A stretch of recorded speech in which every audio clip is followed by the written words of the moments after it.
যা রটে তা কিছু তো বটে। তো অবশেষে অনেক বিতর্কের পর, অনেক ঝড়ের পর, অনেক কিছুর পর পরকীয়া সম্পর্ক বিবাহ বন্ধনে আবদ্ধ হলো। ঠিক আছে, মানে বিবাহের রূপ পেল, পরিণতি পেল পরকীয়া সম্পর্ক। হ্যালো বন্ধুরা, কেমন আছো সবাই? আশা করছি সবাই খুব ভালো আছো। তো আমার চ্যানেলে তোমাদের সবাইকে ওয়েলকাম করছি। তো শুরু করছি আজকের ভিডিও। তো আম, আজকে এখানে কথা বলবো যে একটা পরকীয়া সম্পর্ক কিভাবে বিবাহে পরিণতি পেল। ঠিক আছে, আহ, যখন মানুষ দুজন পরকীয়া করে, আজকালকার যা যুগ পড়েছে, সব ওপেনলি পরকীয়া করছে। ওপেনলি বউ বাচ্চা ছেড়ে দিচ্ছে, পরকীয়া করছে। স্বামী ছেড়ে দিচ্ছে, পরকীয়া করছে। স্বামী সন্তান ছুঁড়ে ফেলে দিচ্ছে, পরকীয়া করছে। আমরা ওয়াইটিতেও দেখতে পাচ্ছি, সব জায়গাতে দেখতে পাচ্ছি। সেটার মধ্যে আমার মনে হয় না কোনো আর নতুনত্ব জিনিস আছে। মানে এটা অনেকটা এতটা জলভাত হয়ে গেছে এবং এত মানুষ এইগুলোতে লিপ্ত হচ্ছেন, অনেক সংসার, অনেক কিছু, অনেক সুখের সংসার, সমস্ত কিছু ছাড়খাড় হয়ে যাচ্ছে শুধুমাত্র এই পরকীয়া সম্পর্কের জন্য। আর এই পরকীয়া সম্পর্কটা তখন থেকে আরও বেশি করে মানে বেশ প্রাণ ফিরে পেয়েছে যেন যবে থেকে এই আইনটা পাশ হয়েছে। তো সেরকমই আমরা সবাই জানতাম যে কাঞ্চন শ্রীময়ী আজকে একটা নিউজ দেখলাম যে তারা বিয়ে করেছে, তার স্ত্রীর থেকে ডিভোর্স পেয়েছে কাঞ্চন বোধহয়, তারপর বিয়ে করেছে তারা। মানে এতদিন তারা বলছিল আমরা বন্ধু, আমরা বন্ধু, আমরা বন্ধু, কিন্তু এখন তারা হচ্ছে লিগালি হাজব্যান্ড ওয়াইফ। তো এই হচ্ছে অবস্থা। তো আমাদের ওয়াইটিতে টিনাও আমাদের বোঝাতে চাইছে যে টিনা এরকম একটা সম্পর্ক আছে, সন্দীপও বোঝাতে চাইছে এরকম একটা টিনার সম্পর্ক আছে। সন্দীপ দেখলাম আজকে বলছে যে টিনা এবং ওর যে ওই বয়ফ্রেন্ড, টিনার বয়ফ্রেন্ড যেটা ফোকলা নামে পরিচিত, তো সে নাকি তার মানে সন্দীপের ওপর চড়াও হয়েছিল এবং তাদের বাচ্চাটাকে নাকি কেড়ে নিতে গেছিলো। প্রচুর প্রচুর জিনিস আমাদেরকে বললো। আমি সবার প্রথমে একটা জিনিসই বলবো, সন্দীপকেই বলবো বা টিনাকেও বলতে পারি। টিনা যেহেতু জিনিসটা বোধহয় আনেনি, আমি টিনার ভিডিও এখনও দেখিনি। তো সন্দীপ যেটা মানে টিনা কোনো ভিডিও এখন অব্দি দেয়নি এই বিষয় সম্পর্কে, আমি যখন ভিডিওটা বানাচ্ছি। তো সন্দীপ একটা যেমন বলল যে টিনা ওর উপর চড়াও হয়েছে বা ওই ফোকলা ওর উপরই হয়েছে। তো এত তো ওরা তো ব্লগার, তো এত কিছু ঘটলো, এত কিছু জিনিস হয়ে গেল, ওরা সমস্ত কিছু করলো, কোর্টে গেল, কিন্তু দেখা হলো ওই অংশটা কেন আমাদের সামনে একটু তুলে ধরলো না? ওদের সঙ্গে তো কেউ একজন ছিলেন যারা ওদের ভিডিও করে দিচ্ছিল যখন ওরা ওই সোনা হোটেলে খেতে গেল। তো সেখানে যেমন ভিডিও করে দিচ্ছিল, সেরকমই এই ঘটনাটারও কেন কোনো রকম ভিডিও ফুটেজ, মানে এটা থাকলে তো ওরও সুবিধা হতো। এটা থাকলে তো ওরও সুবিধা হতো যে দুজন আক্রমণ করেছে, কেন কোনো রকম ভিডিও ফুটেজ বা কোনো কিছু দর্শকদের দেখানো হলো না? শুধুমাত্র সন্দীপের মুখের কথায় মানে একটা কথা বললো সন্দীপ, যেটা বললো বউ নিয়েছিস নিয়েছিস, আমার ছেলেটাকে কাটার চেষ্টা করিস না। অ্যাকচুয়ালি এই জিনিসটা যদি আমরা খুব সহজভাবে দেখি, তাহলে টিনা সম্ভবত বাচ্চাটার সঙ্গে কথা বলতে গেছিলো বা দেখা করতে গেছিলো বা কিছু একটা, যদি এটা রিয়েল হয়ে থাকে। তো তো সেই ক্ষেত্রে হয়তো সন্দীপ এবং ওর ফ্যামিলি বাধা দিয়েছে, কারণ ওর মায়ের তো না থেকে কোথাও ছাড়বে না এরকম একটা ব্যাপার। অথচ নিজের মেয়েকে কিন্তু তিনি ছেড়ে দিয়েছিলেন। যদিও সেটা সাবে বর হয়েছে, ওর মেয়ে, ওনার সোমালি এখন যে পজিশনে রয়েছে, যে লাইফস্টাইল লিড করছে, সেটা হয়তো গ্রামে থাকলে হয়তো বা সেটা পসিবল হতো না। তো সেটা ভালোই হয়েছে, কিন্তু উনি নিজের মেয়েকে ছেড়ে দিতে পেরেছিলেন, কিন্তু নাতিকে তার মায়ের কাছে ছাড়তে উনি কোনোভাবে রাজি নন। আচ্ছা, এবারে কথা হচ্ছে এত বড় একটা ঘটনা ঘটলো, কিন্তু কোনো রকম ভিডিও ফুটেজ দর্শকদের সঙ্গে শেয়ার করা হলো না। শুধু আমাদেরকে এইটুকু বলা হলো যে ও সন্দীপের ওপর আক্রমণ হয়েছে এবং সে আক্রমণটা করেছে টিনা এবং তার বয়ফ্রেন্ড ফোকলা। তো কি হয়েছে না হয়েছে সেটা এরাই জানে। এটাও যে পুরো প্ল্যানিং কি না ওদের, সেটা ওরাই জানে। আর খুব দেখলাম তারপরে একটা বোধহয় সন্দীপের যে লয়ার, সে বা কি আমি শুনিনি ওনার বক্তব্য, তো সবাই শুনছি উনি কিছু একটা বলেছেন আর কি, যারা কন্ট্রোভার্সি করছে নিয়ে ওই সমস্ত কিছু। তো দর্শকদের বা এই যে কন্ট্রোভার্সি ক্রিয়েটারদের সামনে যদি লাড্ডু দিয়ে দেওয়া হয়, তাহলে কি সে লাড্ডুটা খাবে না? সেরকমই তো ব্যাপার, এরা তো ভুরি ভরে আমাদেরকে কন্ট্রোভার্সি দিচ্ছে, কন্টেন্ট দিচ্ছে, তাহলে সেগুলো নিয়ে তো ভিডিও তো অবশ্যই হবে। ঠিক আছে, একটা চূড়ান্ত নোংরামির জিনিস, সেই জিনিসটাকে যদি এটা কিছু থাকতো, আমি যদি ধরেও নিয়ে আজকে টিনা পরকীয়া করছে, সেই জিনিসটাকে সন্দীপ কিন্তু সর্বপ্রথম এনেছে সোশ্যাল মিডিয়াতে, যেটা কোনো প্রয়োজন ছিল না। নিজেদের ব্যাপার ভাই, নিজেরা বুঝে নে।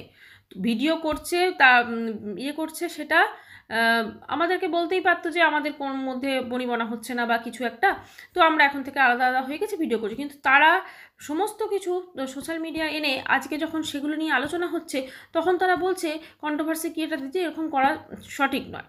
ঠিক আছে, বা তাদেরকে একটা রীতিমতো হুমকি বা ভয় দেখানো হচ্ছে। তো এগুলো কতটা যুক্তিযুক্ত সেটা তো আপনারাও বুঝতে পারছেন, আমরাও বুঝতে পারছি। আসলে ব্যাপারটা হচ্ছে এরা এই নাটকটাকে ভীষণভাবে প্রাণবন্ত করার চেষ্টা করছে। আজকে কে জানে কি সত্যি আছে, সত্যি কি হামলা হয়েছিল? আমরা কোনো রকম কোনো কিছু দেখতে পেলাম না, হামলা হলো। এবং আরেকটা জিনিস যদি আপনি একটু যদি ভাবেন আপনারা, ধরুন একটা সন্দীপ তার মা বাবা ছেলেকে নিয়ে গেছিল কোর্টে, যেহেতু সন্দীপের কথা অনুযায়ী আজকে তাদের হাজিরা ডেট ছিল, ঠিক আছে, এত বড় একটা হামলা হলো, যেখানে একটা পাবলিক প্লেস এবং কোর্ট, পুলিশ কাছারি এরকম জায়গাতে সত্যিই কি কেউ, মানে তার কি এতটা সাহস থাকবে যে কারোর উপর সে হামলা করবে? হয়তো সেক্ষেত্রে টিনা হয়তো বাচ্চাটার সঙ্গে দেখা করতে গেছিল, কিন্তু সেটাকে সন্দীপ বলছে হামলার রূপ দিয়ে দিয়েছে। কি হয়েছে বা আদৌ এই টোটাল ঘটনাটা ঘটেছে কি না সেটা একমাত্র সন্দীপ জানে, টিনা জানে, ওই ফোকলা জানে, আর কে জানে, ভগবান জানে। তো যাই হোক, এই টোটাল ঘটনাটা কি ঘটেছে সেটা ওরাই জানে। আমাদেরকে ওরা যেটুকু বলেছে, মানে এখন অবধি সন্দীপ আমাদেরকে যেটুকু বলেছে সেটুকুতে লাগছে যে সন্দীপের ওপর নাকি হামলা হয়েছে। কিন্তু সন্দীপের আবার ওটাও বলছে যে মাকে তো নিয়ে নিয়েছিস, বাচ্চাটাকে নিবি না। একটা বাচ্চার সব থেকে, মানে মায়ের সব থেকে আগে অধিকার থাকে তার বাচ্চাটার প্রতি। আজকে আমি জানি না টিনা কেন তার বাচ্চাটাকে সন্দীপের কাছে ফেলে রেখেছে। সব থেকে আগে তো বাচ্চাটাকে সে, মানে মা সে, তার অধিকার, সে যদি চায় তো ইনস্ট্যান্ট তাকে দিতে সন্দীপ এবং ওর ফ্যামিলি বাধ্য। সন্দীপ এবং ওর ফ্যামিলি বাধ্য, কারণ মায়ের অধিকারটা সব থেকে আগে। আর ও তো মাইনর চাইল্ড, ওর তো এখনও প্রাপ্তবয়স্ক হয়নি, তাহলে ও তো মায়ের কাছে থাকারই পাবে, ঠিক আছে। তো সেক্ষেত্রে কেন এই জিনিসটা হচ্ছে বোঝা যাচ্ছে না। এবার সন্দীপের হয়ে যারা ভিডিও করেন, মানে তার হয়ে যারা সমস্ত ভিডিও করেন আর কি তার পক্ষে, তারা বলছে যে খবরদার গামলা, বাচ্চাটাকে কারো ভাববি না। মানে এই কথাগুলো কি করে বলে মানুষ? আজকে টিনা যেটা করেছে সেটা অবশ্যই অন্যায়, কিন্তু আমরা যদি একটা রিয়েল জিনিসটা ধরি, একটা মায়ের থেকে তো, মা তার সন্তানকে তো সব থেকে আগে, মানে তার অধিকারটা মায়ের, তারপরে বাকি লোকগুলোর। মানে এই নয় যে আমি টিনাকে সাপোর্ট করছি। সত্যি কথা বলতে কি, আমি বিশ্বাসই করি না যে টিনা পরকিয়া করছে আর সন্দীপ আর টিনা মিলে এই টোটাল জিনিসটা, আমার যেটা মনে হয় পুরো নাটক করছে। এখন প্রতিটা পদক্ষেপে ওরা কিন্তু ধরা পড়ে যাচ্ছে যেটা নাটক, এবং সেটাকে প্রাণান্ত করার জন্য ওদের এই এতদিন যাচ্ছে কোনোদিন হামলা হয়নি। এর আগেও তো বাচ্চাটাকে নিয়ে গেছিলো, কোনোদিন হামলা হয়নি, এইবারেই হামলা হলো। আদৌ কি হামলা হয়েছিল, নাকি ওটা দর্শকদের শুধুমাত্র দেখানোর জন্য?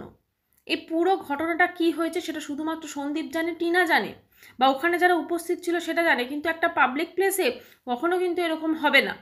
টিনার কমেন্ট বক্সে দেখলাম, টিনা কার একটা কমেন্টের অ্যান্সার করেছে যে এরকম পাবলিক প্লেসে কখনো কারোর এত সাহস নেই। এবার টিনাও নিশ্চয়ই এটা নিয়ে কিছু একটা বলবে। মানে এবার ভিডিওর কন্টেন্ট হবে, এর কন্টেন্ট হয়ে গেল, এবার এর একটা কন্টেন্ট হবে। এদের তো কন্টেন্টই চলছে, ঠিক আছে।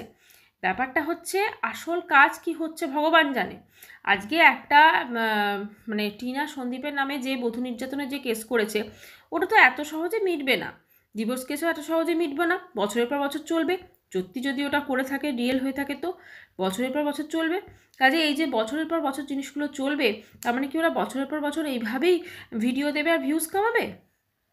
আজকে এদের এই যারা কেচ্ছা দেখাতে পাচ্ছে তাদের জন্য অনেক যারা ভালো ব্লগার আছেন, আমি আমাদের কথা বলছি না, আমাদের তো ছেড়ে দিন, যারা ভালো ভালো ব্লগার আছে তারা পর্যন্ত তাদের ভিডিওতে ভিউজ আসছে না। শুধুমাত্র যেখানে নোংরামি দেখানো হচ্ছে, মানুষ সেখানে দৌড়ে চলে যাচ্ছে, সেই ভিডিওগুলো দেখছে। কিন্তু যারা খুব সারাদিন খাটাখাটনি করে খুব সুন্দর সুন্দর ব্লগস দিচ্ছে, বিভিন্নভাবে শ্যুট করছে, সুন্দরভাবে এডিট করছে, তাদের পরিশ্রমের কোনো দাম তারা পাচ্ছে না। শুধুমাত্র কিছু ফ্যামিলি তাদের কেচ্ছা, এর আগে ম্যান্ডি করেছে, তার আগে ওই যে প্রীতম করেছে, তারপরে এরা করছে। শুধুমাত্র কেচ্ছা দেখাচ্ছে বলে আজকে এদের চ্যানেলে ভুরি ভুরি ভিউজ আসছে এবং রেভিনিউ জেনারেট হচ্ছে। আর বাকিরা সেই পরিমাণটা করছে না। তাদের ব্লগ হয়তো অনেক বেটার, তারা হয়তো অনেক কিছু দেখাচ্ছে, কিন্তু সেই ব্লগে কোনো ভিউজ আসছে না। শুধুমাত্র এই ধরনের বেশ কিছু বড় বড় ক্রিয়েটারদের জন্য, বড় বড় ক্রিয়েটারদের বলা ভুল, এরা যে জিনিসটা দেখাচ্ছে এটার মধ্যে থেকে কোনো কিছু শেখার নেই। উল্টে মানুষ আরও শিখছে কিভাবে হিংসা, আজকে যদি হামলা ব্যাপারটা আমি ধরি, কিভাবে হিংসা ছড়াতে হয়, কিভাবে পরকীয়া করতে হয়, কিভাবে সন্তানকে ছেড়ে চলে যেতে হয়, ওপেনলি সব কিছু করতে হয়, এগুলোই মানুষ শিখছে। তো বন্ধুরা, এটার বিষয়ে অবশ্যই তো আমাদের চোখ থাকবে এদিকে, আর এ নিয়ে অবশ্যই পরে ভিডিও আসতে চলেছে। যদি আজকের ভিডিওটি ভালো লাগে তো চ্যানেলটি সাবস্ক্রাইব করার অনুরোধ রইল। আমি আবার দেখা করছি নেক্সট ভিডিওর সঙ্গে, ততক্ষণের জন্য সবাই খুব ভালো থাকবেন। আর অবশ্য করে বারবার যেটা বলছি যে কোনো কিছু ওরা দেখাচ্ছে মানেই যে সেটা রিয়েল সেটা কিন্তু নয়। আমাদেরও কিন্তু সময় এসেছে এবার একটু বুদ্ধি বিচার বিবেচনা করে ওদের ভিডিওটা দেখার। না হলে কিন্তু ওরা যদি এদের ভিডিওতে কোনো রকম এমন জিনিস দেখতে পাই যেগুলো আমাদের মনে হচ্ছে যে এটা নাটক করছে বা কী করছে, ইমিডিয়েট বেসিসে ভিউয়ার্সদেরও বলা হচ্ছে এবং আমরাও সেগুলো নিয়ে টোটালি ওদের ডাইরেক্ট প্রশ্ন করা উচিত। টিনা এখানে নাটক করছে কিনা, সন্দীপ নাটক করছে কিনা, এটাকে স্যান্ডিম্যান্ডি কী করেছে আমরা দেখিয়েছি। এখন স্যান্ডিম্যান্ডি যেরকমভাবে দেখাচ্ছে খুব সত্যি কথা জিনিসগুলো খুব অদ্ভুত লাগছে। কাজেই সমস্ত জিনিস আমাদের বিচার বিবেচনা করার কিন্তু এবার টাইম এসেছে। আজকে স্যান্ডিম্যান্ডির পার্ট শেষ হলো, টিনা সন্দীপ শুরু হয়েছে, টিনা সন্দীপের শেষ হবে, আবার পরে কেউ আসবে, এভাবে এই জিনিসগুলো আসতেই থাকবে। এবং এখনও কিন্তু অনেকে তার ফ্যামিলি কেচ্ছা হয়তো পরকীয়া দেখাচ্ছে না, অন্যান্য জিনিস দেখাবার চেষ্টা করছে। মায়ের সাথে ঝগড়া হচ্ছে সেটাও কিন্তু এখন বেশ ব্লগ ফ্লগ বানিয়ে দিচ্ছে মানুষে, ক্যামেরাটা সেট করে সেটা দেখাচ্ছে সারাদিন ধরে, ওটা করেই ভিউজ। মানে কেচ্ছা যত ফ্যামিলিতে অশান্তি সেগুলো হতো আগে, মানুষ দরজা বন্ধ করে করতো, এখন সেগুলো ওপেনলি সোশ্যাল মিডিয়ায় সেগুলো এনে সেগুলো থেকে রেভিনিউ জেনারেট করা হচ্ছে। দুঃখের বিষয় এটাই। এটা সত্যি কথা বলতে কি আগে একটা এন্টারটেনমেন্ট প্ল্যাটফর্ম ছিল, এখন হয়ে গেছে টেনশনের জায়গা।